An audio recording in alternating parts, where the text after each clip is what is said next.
Hello, I'm Jess Marino, and I'm going to be talking about just-in-time, or JIT.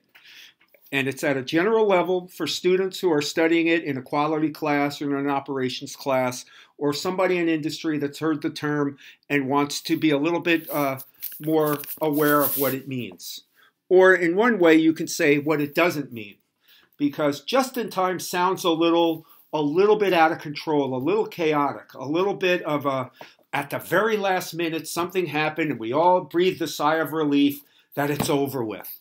And it's not that. In fact, it's the opposite of that. If you think about just in the nick of time, it'll get you thinking about what just in time isn't. You didn't wait too long. You didn't not plan. It's just you took advantage of knowing all your contingencies and managing them ahead of time. So if you think about what is happening just in time, it's not the completion of something, but the start of it. You know that if you knew ahead of time that it was going to take exactly the same time every time, it was going to work every time, you were going to have the parts every time, you were going to have the capacity every time, you wouldn't have to start anything until you knew you needed it. Otherwise, you start to produce waste. So with just-in-time, the first thing you do is people get together, they understand their process, and they figure out what's the smartest way to move stuff along from point A to point B to point C to the end. Then the key thing is you don't want any surprises. Because if you have surprises, then you have to have contingency for surprises, which adds time, which adds cost, which you're no longer doing things just in time. And key to eliminating those surprises is a very, very targeted focus on managing quality, as we'll talk about. The next step is to make sure things move along short distances in very predictable amounts of time so that you move them in small amounts and you manage your operation so that there's the least amount of in-process work going on. And the only thing that's in process is something that's people are actually working on rather than inventory that's sitting there waiting to get worked on when something else gets done. Part of it, like I said, starts with quality.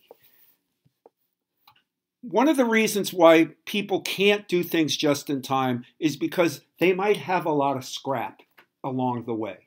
So if you get an order from a customer and they want 100 pieces, and you say, well, if I start 100 pieces, I might end up with 90 or 80 or 92, and that doesn't work so well. So I better have some inventory ahead of time and build more than 100 and have it ready sooner than they ask, because if they want it right away and it takes me a long time to make, I have to guess ahead of time. So if I know I can do it quickly, and I know if they want 100, I can start 100 and they'll get 100, that's my first step. Then I need to know that if parts are going to come in to cover the build of that they're going to get here when they're supposed to get here. That they come in on the date they were supposed to come in, they meet the specifications that they're supposed to meet, that I can use them. They're in the right quantity, that I don't have to count them. So as soon as they come in, I take them directly to the floor and I use them. The other thing about why quality is so important at just in time is that as things flow through the line, they flow through once.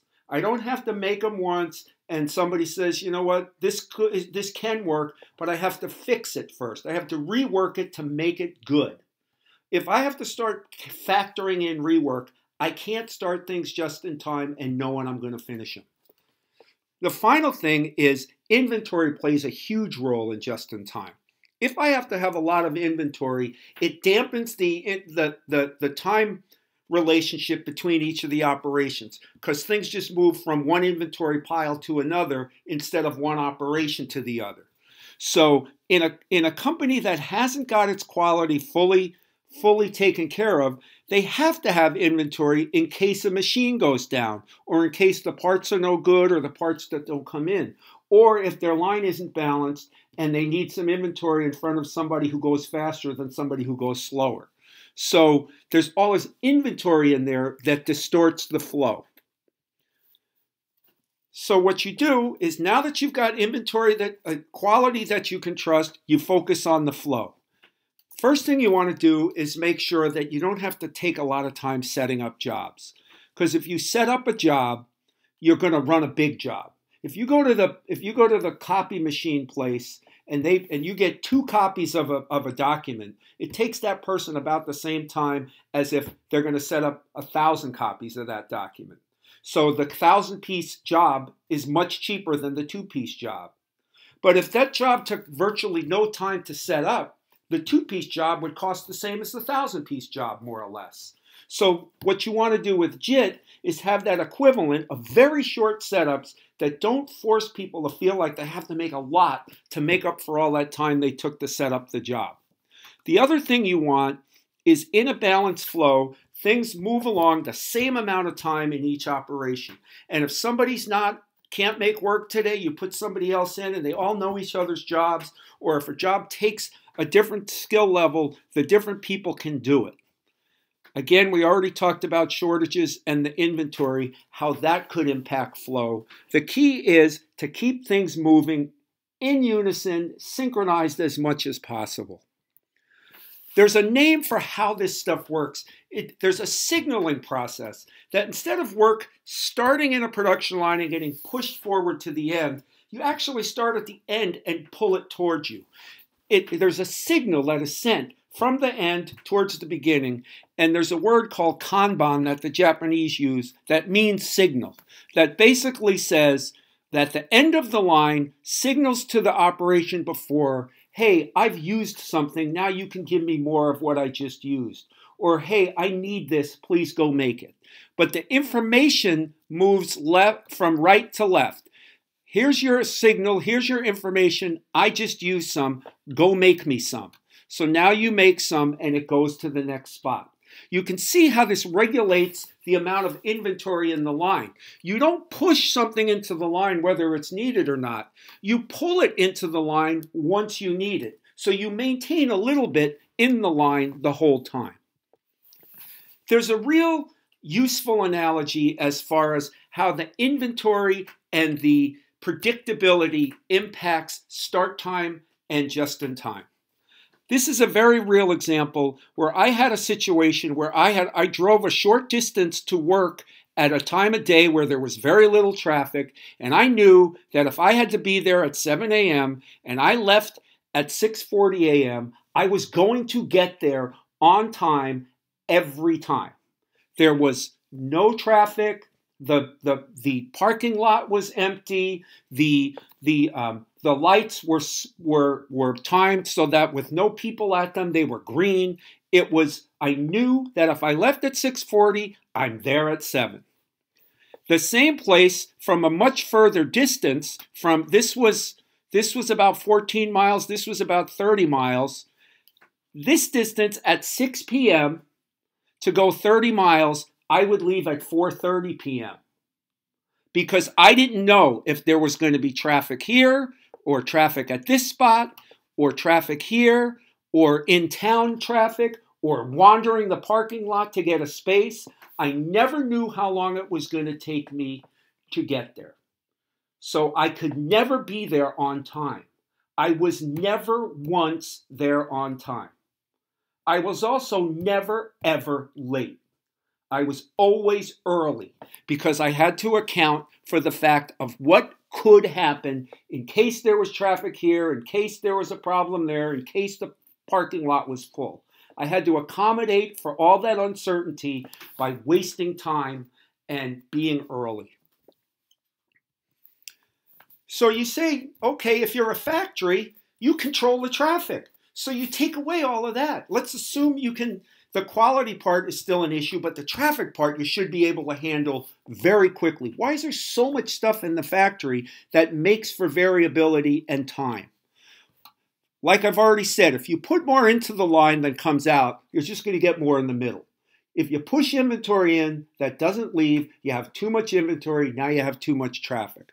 Sometimes things take a long time. If they take a long time, they're just going to be out there. And if they're out there, now again, that adds to how much congestion you have. Rework, we already talked about. That adds time and rediverts people's activity. The imbalanced flow is interesting. You can pick your poison if you don't have every operation taking the same amount of time. Somebody's either waiting for the slow person to deliver them something and they're standing there idle, or you're setting it up with extra inventory so that the fast person isn't waiting for the slow person, is just building with extra inventory just to stay busy. Neither one of them is desirable. What you want is just a flow that doesn't require sitting around waiting and doesn't require having too much inventory so that people don't wait. Then again, I already talked about if you trust the parts, you have fewer parts. If you don't trust the parts, you're going to have more. There's also a leadership thing. When you do JIT, you're empowering your people. They understand what they have to do. You don't have to throw a big pile of work in front of them to make them think they got to get their job done. What really happens is if you look at how inventory is brought into a process and when it comes out, here's how it generally works. This dark green area is the capacity of the operation. It can do 1,000 a shift, 200 a shift, 10 a shift, it doesn't matter. Some amount it can do, and there's a little bit of work in front of everybody's operation. It's kind of like lubricating the engine, if you will. Not a lot, but there's some amount of inventory in the flow, not a lot. And then this brown is just extra. It's just extra that doesn't add anything. It just clogs up the traffic. With JIT, the focus is on, instead of 1,000 a shift or 200 a shift, let's have 1,500 a shift or whatever we need to be more productive and faster. Let's widen the funnel instead of put more stuff in front of the funnel. And let's just have just enough to keep it going. And then we don't need any more than that. It's all about flexibility and responsiveness to that next job that you want to give me rather than working your way through the jam here. So if you think about it, back to the car, with just in time, you don't have any traffic on the road. So that's beautiful.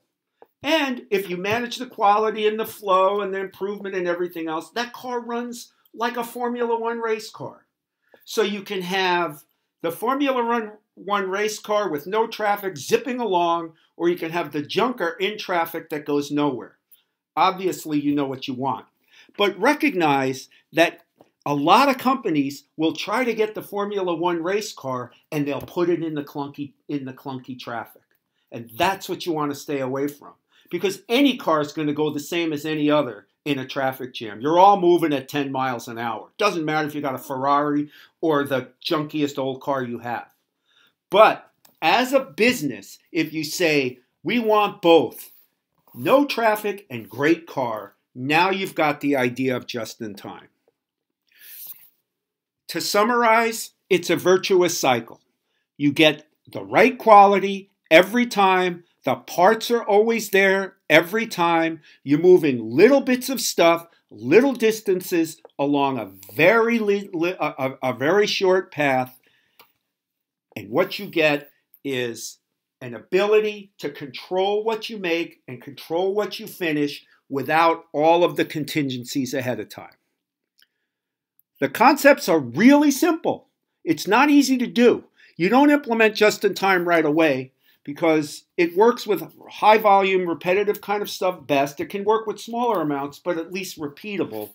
But getting this quality to be this good, getting your suppliers to deliver this predictably, getting your leadership team to empower your people and do it right is all hard to do. Necessary and a huge payoff. If you put the effort into it, there is definitely the return to be had. These are the concepts. This is the beginning. Good luck in your journey.